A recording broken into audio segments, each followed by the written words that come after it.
денеска сме почестени со посетата што ни ја приредивте, особено што имате многу ангажмани, меѓутоа најдовте време да не посетите и да поразговараме околу нашите проблеми и соработката наша досегашна и понатаму.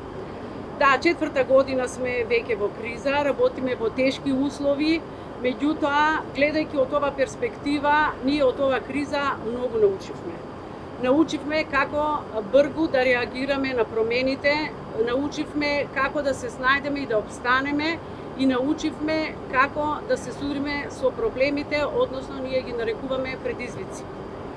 Секако дека тоа не можевме сами да го направиме, како што спомна и премиерот и вице-премиерот, ние сме благодарни на вашата партнерска соработка, бидејќи веќе активно работиме од 2019 година и свесни сме дека не следите и ни давате поддршка во сето тоа што го правиме. Историски гледано, во услови на криза, компаниите кои што штеделе, пропаднале. Компаниите кои што инвестирале, продолжиле.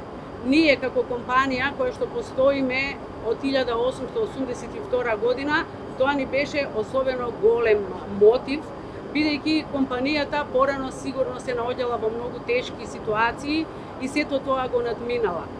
Горда сум, бидејќи ги задржавме сите наши купувачи, исто така ги задржавме сите наши вработени, континуирано работевме и се справувавме брзо со сите проблеми што настана.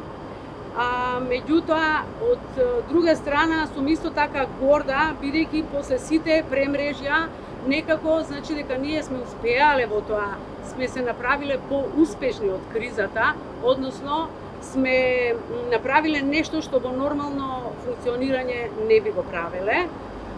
Можам со гордост да кажам дека веќе ние во последните неколку месеци имаме и нови купувачи од странство, бидејќи нашите производи се препознатливи.